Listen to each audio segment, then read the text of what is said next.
Welcome back to the show, everybody. I have an amazing guest for you today.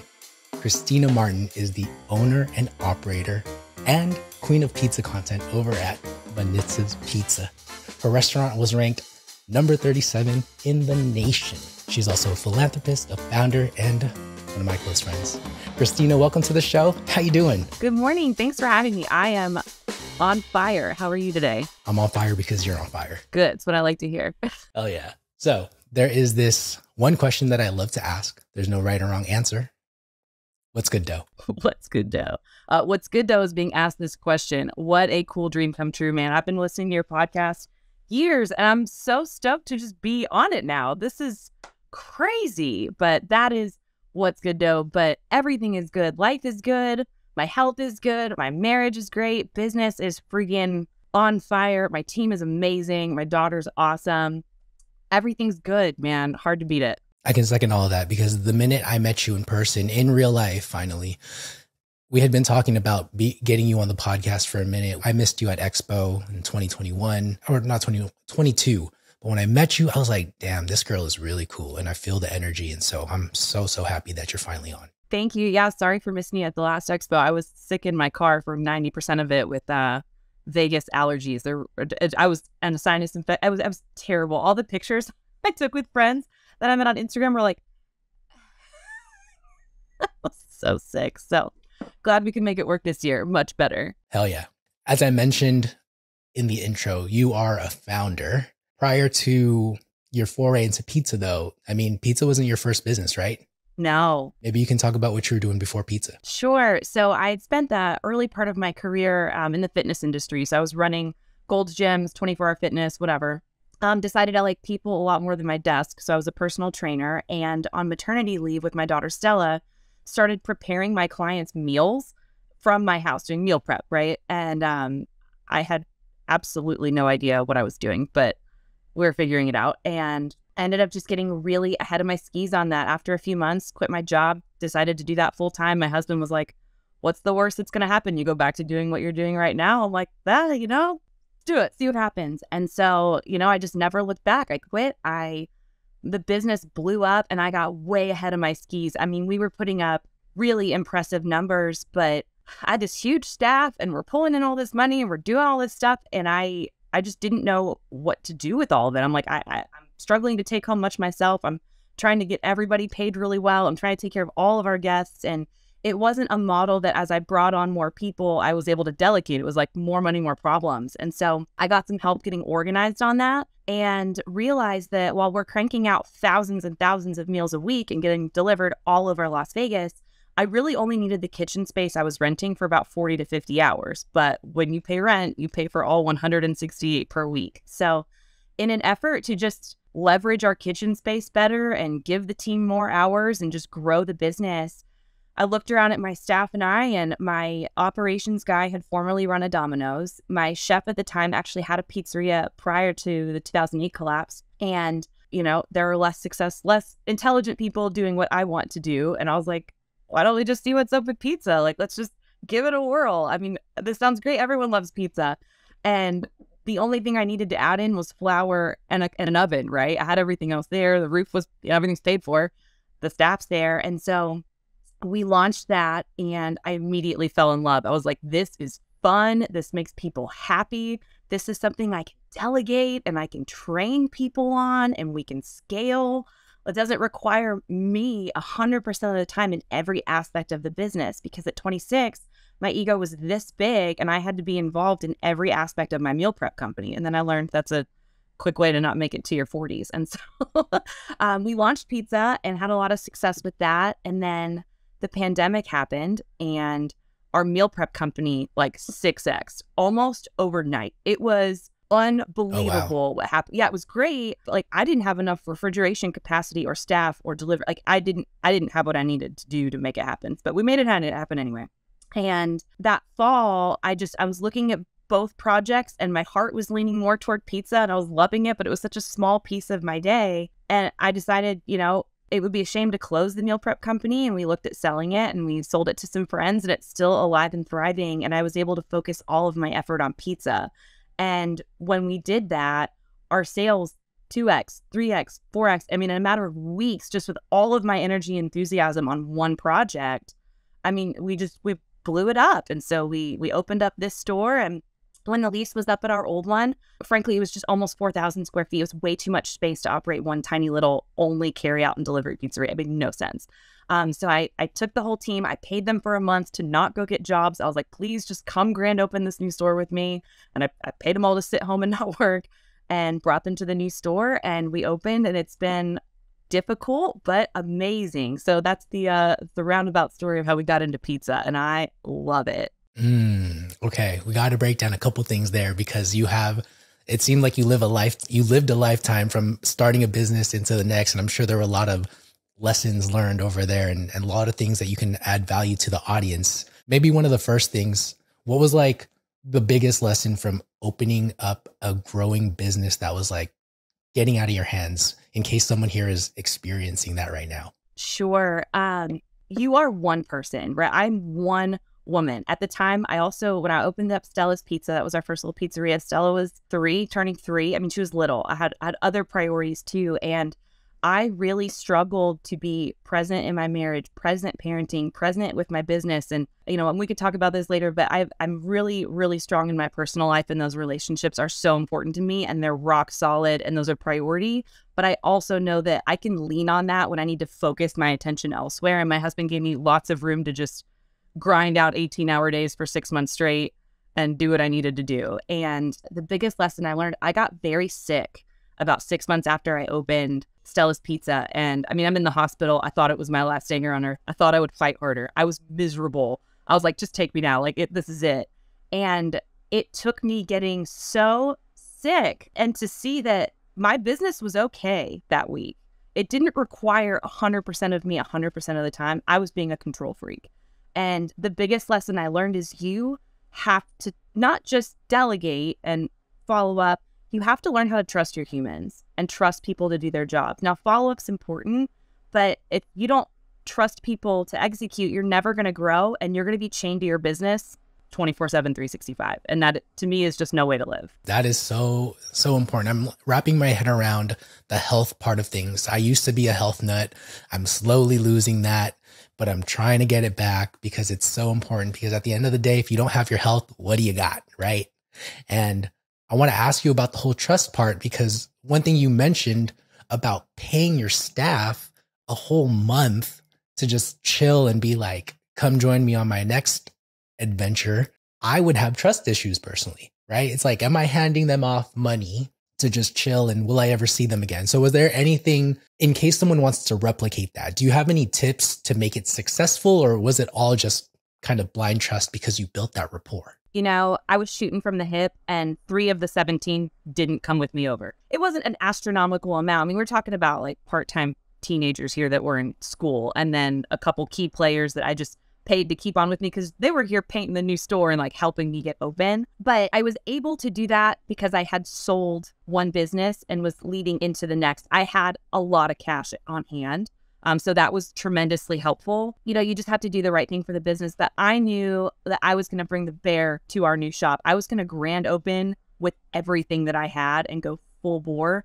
And the last thing I think anyone wants when you grand open something is a whole bunch of green players that don't know your process or expectations or product standards or, right? And so I was like, you know what, to me, it's worth it to take over these key players and potentially these other ones. And some of them were here for 2 months, and it's a long drive from Henderson. Some of them are still here. And so it just, for me, it was worth it to roll the dice, and it worked out really well. I hired a bunch more once I got over here, but I just knew that, if I take care of my people, they're probably going to take care of me back. And if not, I tried really hard. Well, 3 out of 17 or 14 out of 17 who stayed sounds like a pretty good percentage, and they're amazing people. Small price to pay to make things smooth. Oh, heck yeah, that's great. Before we continue on the conversation, I just want to give a special thank you to our show sponsors, Uni Pizza Ovens and Cordo Olive Oil. Uni Pizza Ovens is the world's #1 pizza oven, and oh my goodness, they have changed my pizza making for the better. I am so stoked to be able to cook wood-fired pizzas, high temperature pizzas, Sicilians, Neo-Neapolitans, New Yorks, Detroits, all of that great stuff in my Uni pizza ovens. And now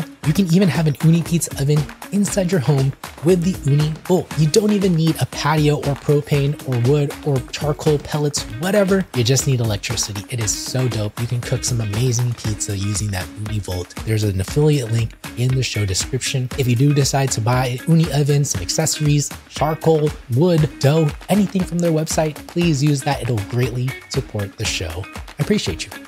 Our second sponsor is Cordo Olive Oil. And man, oh man, if you haven't tried Cordo Olive Oil yet, you are missing out. And you're probably doing a disservice to your pizza and the people that you're making it for, because Cordo Olive Oil is the stuff that you need to be using for your pies. Because any other oil that is a commodity oil, that is rancid, that is not picked at its peak, all of that commodity oil is just, it tastes nasty. Cordo Olive Oil picks olives at their peak and they just squeeze that in there, in their bottles, and oh my goodness, it is delicious. And it stays fresh if you're using their box olive oil. Trust me, I've done the taste test. Over time, it just stays delicious. If you're a pizzeria, check out the link in the description. You can sign up for a free olive oil tasting. And if you're a home user, you can definitely try out the olive oil before making the purchase at a nominal fee. But I suggest you just go and grab it. It's $20 for the bottle, but I really do recommend getting the box. It is so worth it. It'll last you forever. Can't say enough great things about them. I appreciate you using the links in the show notes where my sponsors and affiliates are. Now, back to the show. How did you choose your location? Because jumping from one pizzeria to another pizzeria doesn't seem like an easy task. And I know prior to us recording, you had mentioned this long build out story. And like, I feel like we can save that for another conversation, but just tell me, like, what was it when you were kind of searching out for that pizza, that next pizza spot? What were you looking for? Sure. A lot of things in my life that I've wanted to go for, I've gone for them based on things I know I don't want. So to paint a picture, our first pizzeria was in the meal prep company that didn't really need a lot of street visibility, right? Because we delivered to homes all over Vegas and had a tiny little pickup percentage of business. So no one knew we were there. But I was on a main road behind a building. So I had thousands and thousands of cars pass by every day and got to monopolize on zero of that. So, if you visit our shop in Vegas, we're on the corner of two main roads. I mean, we are on the corner, big signs, both sides. Some of the most important things for us, we learned from having a shop that had struggles. And so we knew parking was a really big issue. When I looked at this space, I saw there was a very busy French cafe next door. Conveniently, they close at 3 p.m. All of their busy parking is gone, and I can be busy at night, and we don't fight over parking spots. That rocks.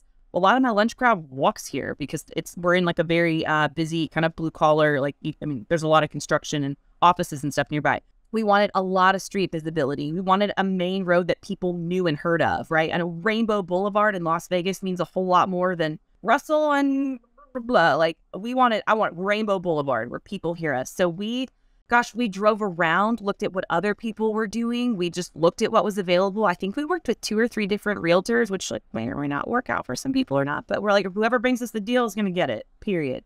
I didn't have loyalty to a realtor at that time in the commercial space. And we didn't want a huge footprint. I have 24 seats in my lobby. It's not really a dine-in experience. It's quick service, but it is mostly carry out and delivery. And so even this space being just over 2,000 square feet, it's a little big, but I carved out all of this as an office and now my dough refrigerator, but we knew we didn't want a huge footprint and we waited and waited. Best case scenario, it would have had a grease trap and a hood vent. It didn't. So now I have a Tesla that sits in my kitchen on the ceiling that I can't drive, but neither here nor there. But actually, it's probably more expensive than a Tesla, but here we are. Hoods are expensive. It's my bougie car that does not drive anywhere. In fact, it has a blade down right now, and I'm very bitter about it. So I'm getting that fixed Saturday morning, thank God. But as far as the space, size, visibility, parking, name recognition, we just, we wanted and we waited. We were patient. What I love about your spot is I easily found it right as I was driving. And you even have the, big old sign in the back and the big old sign in the front. So it's easy. I love that real estate.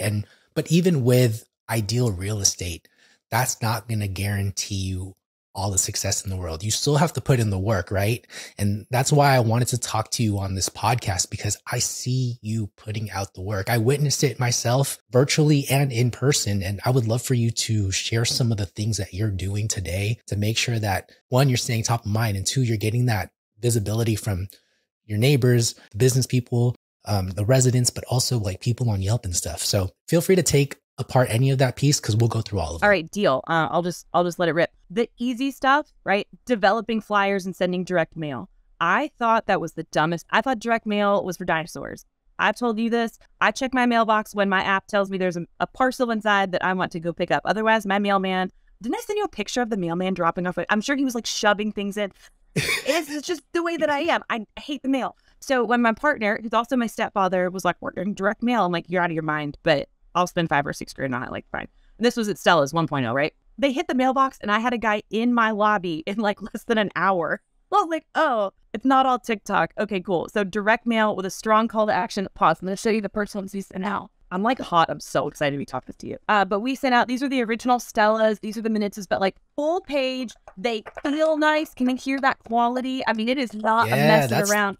Thick. And you know what I did when we grand opened? You might think I'm nuts. This is a coupon. It looks like money for a free individual carryout pizza or $10 off your order. A free pizza. No other purchase required. No strings attached. Come in, get a free personal pizza, because I'm a firm believer that if you can't give something away for free, you cannot sell it. Someone I once worked for told me that, and I've never let it go. If it's not worth their time coming in for free, why would they come spend money on it? I'm confident enough in my product, my service, my ambiance, what you're going to get when you walk in here, that you're going to come in for a free pizza, and 90% of people add stuff on. They're going to add on garlic knots, which is just straight profit.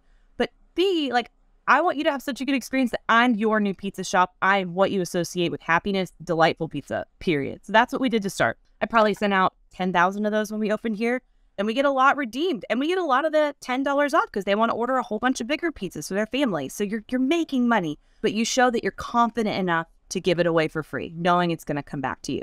2, I freaking went to every single business within 5 miles of my store, which is a lot of businesses. I went hard in the paint, and I was like, hi, I'm Christina. I'm opening a pizza shop right down the street from you. We open next Saturday. The following Tuesday or Wednesday, I'm going to bring you guys lunch. How many employees work here and what do you want? And I gave pizza away to every single business that would take my free pizza. Some of them declined it. Hey, they're never going to be a customer anyway. If you don't like free pizza, you don't like paid for pizza. That's fine. But I brought pizza everywhere. I was in everyone's face. And then you know what I did? I followed it up. I dropped off coupons the next month. I'm constant. Like, here's some menus. Here's some flyers. I got flyers printed when we launched a Nashville hot chicken pizza. I'm in everybody's face all the time about my pizza. And if you're not relevant anymore. People think pizza, they think any of the big box stores that are on their TV, 34 commercials a day, back to back to back for half off $6 pizzas. That's what people associate pizza with. That's not what we do. So I was in everyone's face. And then the third piece of the equation was social media. And this all sort of happened. It happened organically. We were naturally slower when we first opened than when we are now. And I was behind my counter a lot. And frankly, as much as I love making pizza, as much as I love interacting with guests and making dough and goofing off on TikTok, sometimes I feel like I'm in a cage. Like, I need to be out talking to people and socializing and networking and driving people in rather than waiting for someone to come to my store and hitting a home run. Like, I need to go by the stadium and pack it full of people. That's my mindset around my pizzeria, not hopefully come, see what happens, fingers crossed. Like, no, that's not a recipe for success. And so I had a lot of time on my hands. We didn't have money to have a full-fledged general manager yet, that I was here, and I didn't like that much downtime. I was kind of bored. So I started playing around on social media, doing some trending audio and some lip syncing and just playing around. But I found that I was building just reps, getting more comfortable on social through that. But 2, like, I was getting in front of other people in our area, or I was tagging, like I would tag really, really small the electrical company down the street or the real estate office, just so microscopic in the story that, like, no one else could see it, but they're all getting it blown up on their phones. Like, who's this person? And so I'm just constantly showing what we do and trying to do behind the scenes, and a lot on social for the opening of this. Me freaking grouting the tile, and my husband working really hard in here, me painting the walls. Like, I built a lot of this place outside of the stuff the contractor had to do, and people fell in love with that. It's just, everyone loves to see a success story and the behind the scenes. And there were times I cried on Instagram.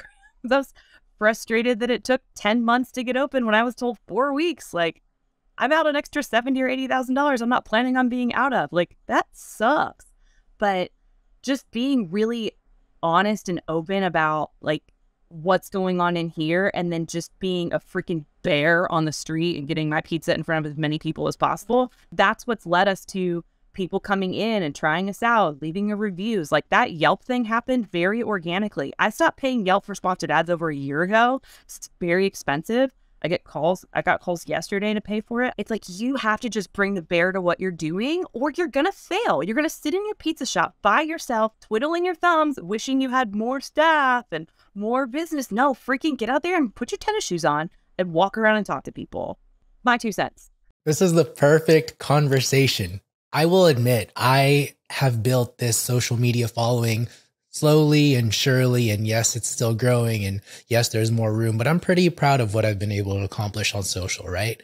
But now I am learning the outbound stuff of things. I just started a new position at a pizzeria doing catering and sales, trying to book events. And dude, I swear, after meeting with you, I took everything that you were telling me on the day that we met in Vegas and I took it to my job. And I like biked from my pizzeria to the hotels like in the city center, and I handed a bunch of free pizzas. And my plan is to follow up with frickin' garlic coupons or garlic bread coupons once they've redeemed it, just to give them a little taste, but get them to spend a little bit of money. But yo, I am so inspired and pumped with what you're saying because I believe in it. Thank you. There's one more thing we do that tags on that. Let me grab it. I think this company, don't quote me, it's called Our Town. This is dinosaur stuff to me. Mailbox things are for old people, but you know what? It works. And so you got to fish where the fish are. This is what I'm doing. So this company, it's called Our Town. Yeah, Our Town. I don't even remember what I pay for this. And they could probably charge me twice as much and it would be worth it. But this is a service that mails like a coupon of envelopes to people when they move into a new home in a selected area. So we've got a 2-mile radius from here, which is a lot in Vegas. But when they buy a house, you receive this in a packet and it has your name on it, like the welcoming gift to the Blakes. It's not just the coupon booklet that everyone throws away because, I mean, I don't know, I throw them away, but a free large 2-topping pizza, no strings attached. We get these every single day and I get so excited when they get redeemed because they call us, hey, I got this coupon in the mail. The only freaking coupon I have in the mail right now is this one. So immediately my team and I can say, welcome to the neighborhood. Where did you move from? They're like, oh, California. Like everyone who just moved to Vegas. And I'm like, oh, awesome. Perfect. What 2 toppings can I get for you? You're going to get a text message as soon as this is out of the oven. Give me like 15 minutes, probably faster. I'm flying. I'm excited to meet you. Welcome in. They come in, they give me their coupon. And on the inside of their box, I've taken the opportunity to write, welcome to the neighborhood, right? Mr. Blake or Mr. Sam or whatever. And then I'm also giving them, which we give with all of our orders, a free order of cinnamon bites. It's small. It runs me about 34 cents. It's worth it. So they're leaving with a really good phone experience, a really good ambiance when they walk in, a free pizza. 9 out of 10 still order other things, and some don't, and that's okay. They just want to try it. And free dessert, and there's like smiley faces and hearts and stars and glitter and delightful explosion of bleh all over their box. I own that person now. I am their pizzeria. They're not going to go to Little Caesars, which is a block away. Why would they go to Domino's when I'm going to write their name on the box? Are you kidding me right now? So give it away, because if you can't give it away, you can't sell it. Period. These are gold. I love it. So what is that one? What is that marketing call again so that people don't have to rewind this show? It's called Our Town. And what's cool, you can customize it. I have it like authorized by Stella, but this comes with a QR code. So this is where this gets sweet. Every day I come in and do the drawer, I scan all the ones that came in. And 2 weeks from that scan, they're going to get another mailer in their mailbox for a free order of garlic knots. We see a very high redemption of that. And because everything's tracked through Toast and their phone number, I can start to track what their feedback traffic looks like. More often than not, they've already come in again before they get the garlic knots coupons. I've had 3 reps in 2 weeks with the same guest. I own that person. It's my turn to screw them up at this point. I think one thing you had mentioned to me before is that even though you give them free garlic knots, a lot of people don't just go to a pizzeria and get garlic knots, right? They'll redeem the garlic knots, but then they'll come and get that full price pizza and bam, you got a customer. Mama's not stupid. I'm trying to have people spend money here. I already have a nonprofit. I don't need 2 of them, right? So like, I got to make money, right? But the first pizza, it's like, first one's free. Let's see what happens. Okay. Now, just to give people an idea, like how much time and money are you spending on this? Because it does seem like a lot to me. And maybe people have to make the decision on their own time. Like, do I have the resources to even do this? Or should I just focus on social media for now because I got a lot of time, but not a lot of money? Can you educate us? Sure. I think it's situational. Like I said, I spent the whole first year I was here. It was a tough pill for me to swallow being contained behind my counter. I really struggled with that. Like, I need to be moving. I need to be active. I need to talk to people. When I'm here literally alone by myself, now it's not so bad on Tuesday, Wednesday. I'm slammed the whole time. But there were times where I would spend 2 to 3 hours alone in my store. I'm like, someone please come in. Like, I'll give you a cookie if you come get a pizza. Like, I'm just calling people out to come. But I originally tried to hit 200 businesses in a day with coupons. Okay, that's not a sustainable model. So then I got in the habit of... That seems like a lot. No, but I can move. Like, I get my backpack on and my tennis shoes, and I'm in and out 20, 30 seconds at best. Like, boom, boom, boom. And I like the strip mall, so I can just like, boom, boom, boom, boom, boom. Like, I'll drive past somewhere with 2 businesses to go somewhere with 20. Like, and so I just march around to all of them. But a much more sustainable method was what I moved on to, which was I want to hit 4 businesses on my way in and 4 businesses on my way out. This is roughly 8 minutes worth of work. Okay, if you do it right. You don't have to go in and have a long conversation. I never really ask people like, cool, how are you doing? No, good day, right? Like, get in, get out, be effective, use your time wisely. I want to get in, get out, high five, kiss babies, here's pizza, see you soon, boom, boom, boom, boom. So if you can spend 10 minutes on your way in and 10 minutes on your way out, 2 to 3 days a week, dude, I mean, you're eclipsing over an hour of FaceTime a week. Like, that goes a long way. But if you own a restaurant, you need to be in front of people. Mm-hmm. I think what you made very clear is that for anyone starting out, if you don't have the resources, you got to go and use your time, right? And you got to go out there, whether that's posting on social media or hitting the doors and knocking. If you're not comfortable doing that, then maybe you stay back and have one of your employees do it. But if you're like Christina and you just got to keep moving, it might be you. There's a big difference between an $11 or $12 an hour employee dropping flyers off at someone's front desk and the owner walking in saying, please come try my pizza. Huge difference. What time does your pizza shop open? 10 a.m., 11 a.m.? Okay, office is all open at 8. Go spend 10 minutes a day. Go walk in 1 a day. And then turn that into 2 when you get better at it. And then maybe turn that into 3 when you start to get a flow. But going full bore on anything out of the gate is not a sustainable method. Just go to the gym. Like, you can't go kill yourself on Monday, expect to show up on Tuesday. Just do a little bit every day. The reward on that is huge. But getting paralyzed with, I have too much to do. I have to go shred the cheese. Like, no one's going to come buy your shredded cheese if you don't get out and tell people you exist. All right. And now that you've kind of built up that process and you've already been reaping the rewards, now you have less time on your hands and now you're using resources to be able to do that stuff for you via marketing ads, right? Direct mail. Can you touch on how much that kind of costs, or is that something that you're able to talk about? Yeah, I'm happy to talk about it. I spend a lot of resources on my team. I work, and I don't know if this is unique to me. I know there are restaurant owners who spend 0 time behind their counter, and there's some that work it bell to bell, 7 days a week. They will till they're 70. There's a whole lot of different kinds of us, so I'm just going to speak from what I do. But I'm behind my counter roughly 15 to 20 hours a week. My goal is for it to be like 3 to 4, or hey, I'm working Friday night, like, come make it fun. But I'm spending my resources on my people so that I can be the marketing department. I can be the face of the business and I can get out and go talk to people. Direct mail, I want to say we spend like 12 or 13 cents a drop. It's not cheap, but with the return on it, if it's a solid mailer, is huge. I'm so shocked by this. But if you're sending out a rinky-dink mailer that's going to wind up, it's easy to just pass into the trash pile. I'm assuming when you get the mail out of your mailbox, you have a stack and you have I got to go through this right now, and this is trash, and it's just a quick boom, boom, boom, boom, boom, right? Like, swipe left or right. This is trash, this is keep. I'm going to assume that's how people do their mail. If my mailer is freaking enormous and thick paper and feels good and it looks nice and it's got a great call to action on it, that's not going in the trash pile. I have 2 seconds to get your attention. That is it. So if you're going to invest in direct mail, don't go put a flyer in the back of a coupon box or a coupon envelope and like cross your fingers. Like, invest and make it effective. What else do we spend money on? I just spent about $1,000 on those banners around my store for the Yelp accolade, but that was important to me for people to be able to see it. At $300 a piece, they're going to last like a year, probably longer in Vegas because we don't have weather. But I see it. Yeah, you see it. And you know what? That every single day that my team members, that's for my guests, but that's for my team members too. Every single one of those team members, no matter what door they sneak in here on, they're going to have to see, I work at the 37th best pizzeria in all of North America. That's not the United States. That's Canada too. That's a load of restaurants. To be in the top 100 of, let alone top 50, let alone top 40. That's nuts. But every single day they walk in with a sense of pride that translates to what comes out of my ovens. And every single guest that walks in, their expectations are heightened. So they need to rise to that occasion. We're not going to send out burnt junk pizza or undercooked bullshit because we're a top 50 restaurant in the country. Are you kidding? So it's for my staff too. It was worth it. I love, love, love how you tied that in there because at the end of the day, that is so facts, right? I mean, yes, there is a hard cost. Yes, it's marketing, but there's so much more to reap from that as a reward when you put that up there. It's a sense of pride. I mean, I had dealt with employees who didn't want to work in the past.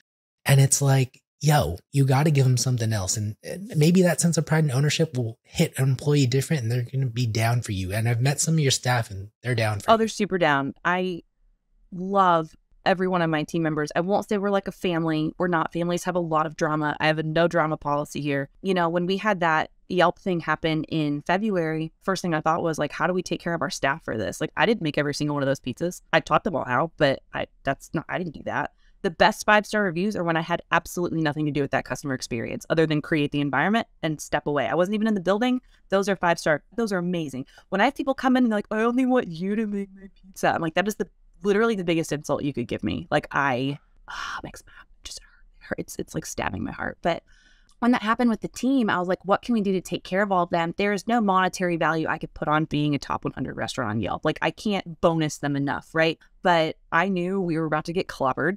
I knew we were all going to be, there were 8 of us at the time. That is dumb. Do not recommend. I wish that there was more time in between the Yelp thing happening and it going on the news because we absolutely got our teeth kicked in.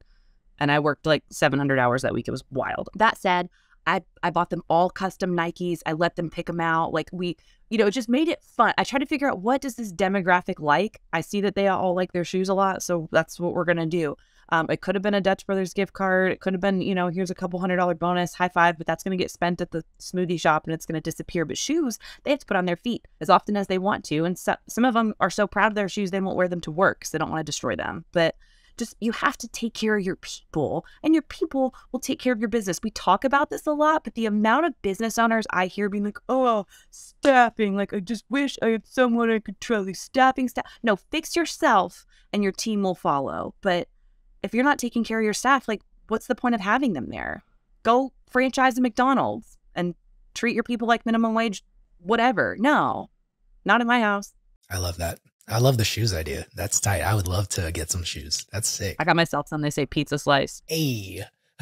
So before we wrap up this marketing conversation, I wanted to ask you about the content that you post because you are on fire when it comes to it. And I'm just wondering how you do it almost every damn day. And like, it's not like, let me repost the same shit over and over again. It is constantly going. And let me preface this by like saying, you yourself said you're doing content, right? Not necessarily to get customers all the time, but it's really just to get a bigger audience. And sometimes it doesn't always like directly relate to sales, but it's still good to have that vanity number because when new customers are looking in your neighborhood, they're seeing that and they're like, oh, kind of popular. Maybe I should try. So it's one other thing. We're being inclusive here about why we do certain things, but how you stay putting content out there. It's fire. I love it. Thank you. I appreciate that. For your audience listening, I don't know how many followers there are. 2,000, 3,000. It's a small amount. And most of it's on my personal page. I've gotten a lot more active on the Manizza's page because I need to channel some energy there too. But I post a lot of my personal stuff too, like my jujitsu, my daughter. Like this is literally less than 10% of my life actually makes it to Instagram. But when I'm just coming up with content, I always just think about it. I'm interested in everyone else's industry, right? If you're a makeup artist or if you're like, think about the things we watch on Instagram that just melt our brain. I'm like, I'm literally never going to be a beekeeper, but I could watch these videos for hours. I'm always just posting like behind the scenes things. I think I posted me rolling dough balls. To me, that's a boring task that I do every day that I'm here, right? It's a very whatever. Most people don't think about when they're eating a slice of pizza, the dough ball that it came from. We do in this circle and your audience because we're geeks, but like the average Joe probably thinks pizza's already ready to go and just stamp it down like they do with, the big box places and throw stuff on it and that's the crust. No, like there's so much to it.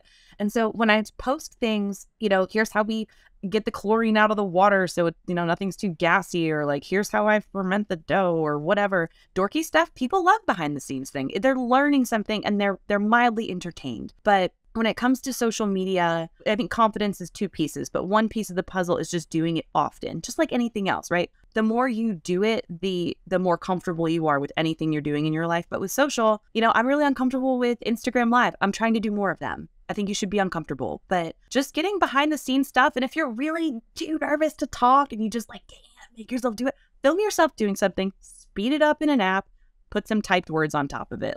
That will get it done. But, the other piece of having confidence, stories are really what I think sell a lot, stories and reels, more so than just posts and DMs. But, confidence is such an inside job. And you've asked me this.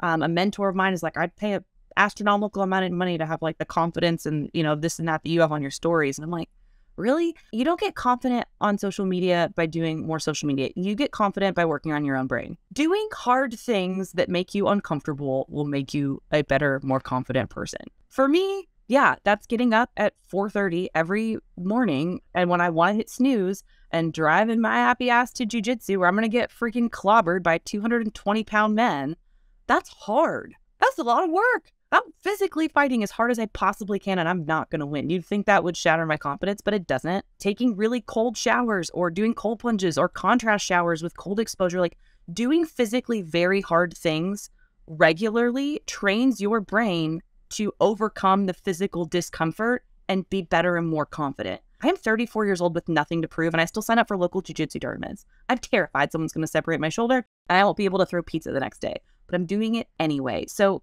I know it's not really the question you asked, but you've got to work on yourself if you're going to bring the bear to your business or your life or your marriage or your parenting or your athleticism or your health or. Just sitting back and watching everyone else do it is definitely not a recipe to get there. It's not the answer I was expecting, but it's the answer I think we all needed.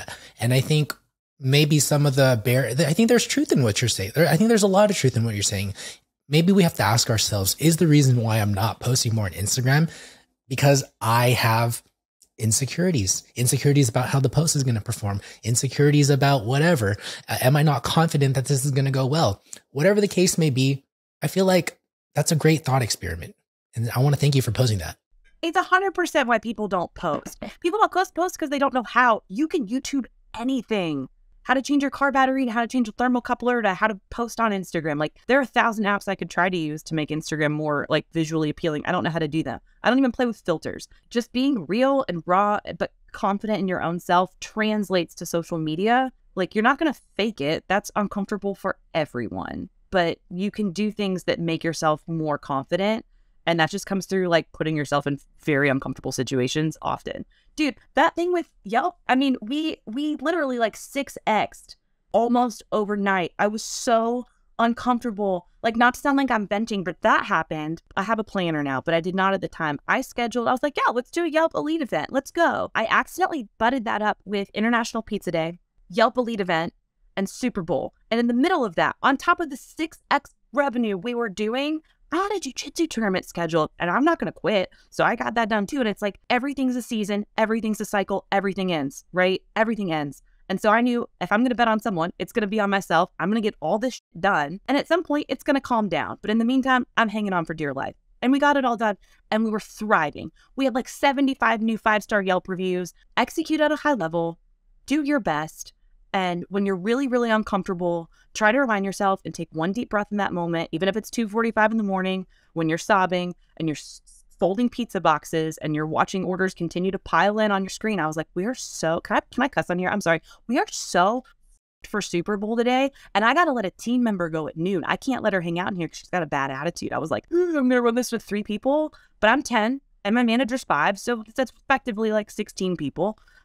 Be grateful for the moments that you're really uncomfortable because you're getting stretched and you're getting better. One of the things that my wife and I say to each other every single time things get hard, and that happens all the time with a baby and a business and 2 full-time jobs and a nonprofit and family and all that stuff, is we get to do this.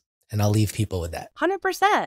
In the middle of all those great things, it was just, I was drinking through a fire hose of awesomeness. But in the middle of all of that, I had team members with severely bad personnel issues going on at home that I was helping them navigate. My stepfather was in the heart hospital with heart failure that week. We all have sandwich around the good stuff going on. Like, it's not just sunshine and daisies and glitter all the time. Like, I do hard things too. Oh, we all have hard stuff. But yeah, you're right. Like, we get to do this. This is part of the human experience. Like, if we don't experience the hard stuff, like, we don't appreciate the really, really good stuff. And the more success you have, the more problems come. Like, you don't just get really, really strong and not lift the weights, right? You don't just get better at jujitsu and not get handed a blue belt out of nowhere. Now everything got really hard for me. I was like, I'm not ready for that. But I trained really hard. So now I have this blue belt. Now everything got harder all of a sudden. And now I'm scared to compete again. And I'm navigating that and signing up anyway. Like, the more pizzas you sell, the more stuff you're going to have to deal with, be it staffing or customers or money or appliances, whatever. Like, it's never just get success, chill. Like, you're just constantly evolving and getting better, as opposed to just like, I've made it, let me go sit on my yacht. Like, no, you just keep getting better. What a blessing. What a blessing. I want to make sure that we save time for one question that we had previously picked out. And I want to say that I think Brett from Izzy's Pizza Bus, if you're listening to this, I think you're going to appreciate it. Another Las Vegas, Vegas native. He always tells me, like, you got to spend more time on the final question, or one of the final questions. And that's, what's one mistake in pizza, business, or life? And when we were kind of figuring out what topics we wanted to discuss, you brought out one that I think would have been a great answer to this. Do you remember what that was? I think it is incredibly important to use discernment on who you take advice from. That said, there are a lot of different people in our space and a lot of different people with different goals. Some people want to have a term I heard recently at Mike Bausch's presentation at the Pizza Expo was, someone just wants mailbox money. They just want to open this, collect the check. Dude, more power to you. That's super cool. Some people have so much pride in their work, and they just, this is what they want to do. They want their hands making pizza until they die. And then whatever happens with their shop happens. That's what they love. I'm an in the middle person. I want to work effectively. And it's important to politely receive advice from anyone who wants to give it to you. Okay. Like, we don't want to be rude people. I get advice from a lot of people all day long, but you have to use discernment, because not everyone with experience is an expert. Okay. There are a lot of people who have 10 stores. I have one, right? And I could go take advice from them, but maybe they didn't start where I started. And there are 3 factors when you take advice from someone. 1, have they been where you are? And do they know where you're at? 2, are they, or have they been where you want to go? Right? What does success look like to you? And is that something they have achieved? But the most important piece of this puzzle is, what does the rest of their life look like? So for me, I sought out Mike Bausch, who I just mentioned, the Andolini's Pizza in Tulsa, Oklahoma. And this is someone who I immediately met and was like, my brain works like his does. I could tell he's been where I am at, and he is and has been where I want to go. But what does the rest of this guy's life look like? Does he care about his health, right? Is he healthy? Does he have a good relationship with his spouse and with his family? Does he take care of his staff? Like, does the rest of his life look the way that I want it to look like? Because if you just take advice from everyone who gives it to you, 1, way too many chefs in the kitchen. And 2, I learned this when I was a personal trainer, like, money isn't necessarily the goal. Not for me, right? I have like family, friendships, my health and wellness. Money makes all of those things better, right? But I had training clients that would spend $2,000, $3,000, $4,000, $5,000 a month personal training with me. And they had all the money in the world, and that looks like success, and that's great. But they're dying in their 50s and 60s. Their marriage, or 3 or 4 of them, have failed. They have no relationship with their drug-ridden child, and their life's falling apart. So why would I take business advice from someone who's had all this business success but can't get the rest of their life figured out? And so for me, I seek out people who care about maintaining their marriage, maintaining their family, maintaining their health and wellness, taking care of their staff. And when their business is the driver for all of those things and not the only thing and everything else gets sacrificed, we're in business. Those are the kind of people I like to take advice from, and I take their advice and I run with it. I started mentoring. I started a mentoring program that Mike launched, and Mike says, go, I freaking run. He says, jump, I say how high. Like, I'm going to take whatever that guy says as absolute gold, and anything I have implemented, even the tiniest little recommendation, has paid me back in spades, because he's done it.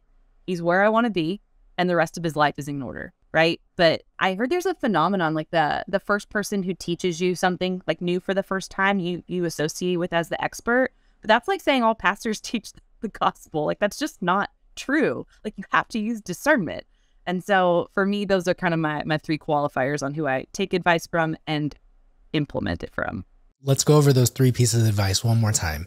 Maybe you should just do it because I want to just... People who have been where I'm at, right? Okay. Not someone who inherited a pizza shop that they never painted, they never did anything, like they just took it. No, I want someone who built it from the ground up. I want someone who's done what I've done.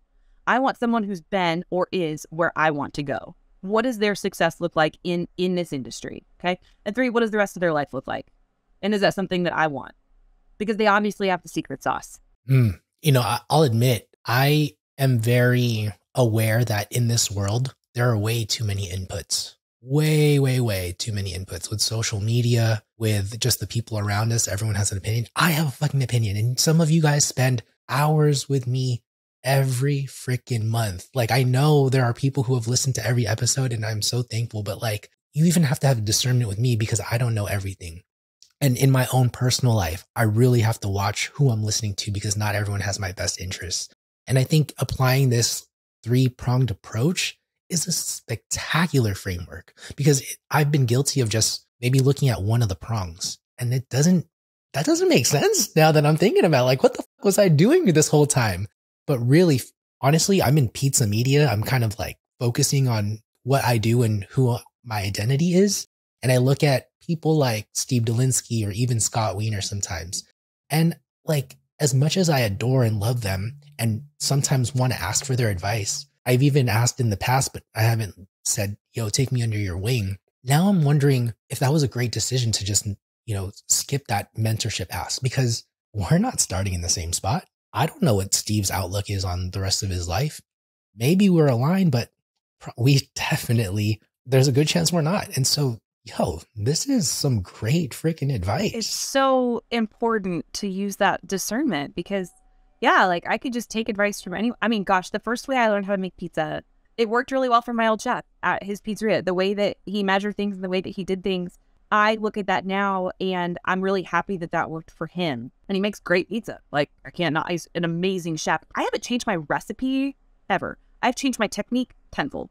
And I, reached out to people at Bake Mark and I reached out to certain bakers and then I learned a little about their experience and what they have accomplished and then went through and looked at their pizza and was like, yes, that's what I want. I called my sales rep from Bake Mark to come in because once I went through her Instagram, I was like, oh, this chick, she knows, okay, like I want my crust to do that. Pulled her in. It's like you don't have to take everyone's advice and make that your blanket. Like, pick and choose pieces you want from certain people. But if you're going to lean into someone you take advice from on a really high level, for me, that's Mike Bausch.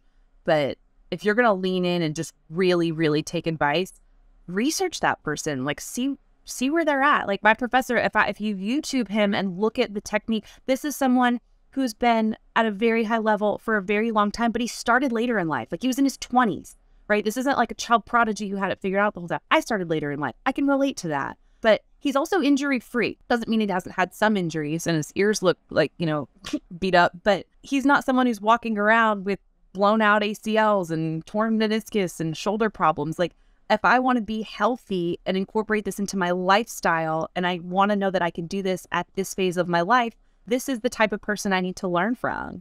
Not the guy who's, hobbling around and this is the only thing he does and he doesn't have a marriage. You know what I mean? So it's like you just have to really use that discernment when you're taking advice from people, but always be polite and receive it and say thank you because we're good humans here. I might say we're 53 minutes in. So the people who are listening to this are like loyal people and they know I mean the best of intentions. I will say that I look at a lot of the pizza makers. I see them and I'm like, yo, y'all are not taking care of your health. I'll put it that way. I'll put it lightly. No, I'll be straight up. Like some of you all look like they need to get their shit together. Like they need to get their shit together. I mean, we all need to get our shit together in different areas, but on the weight and the health side, right?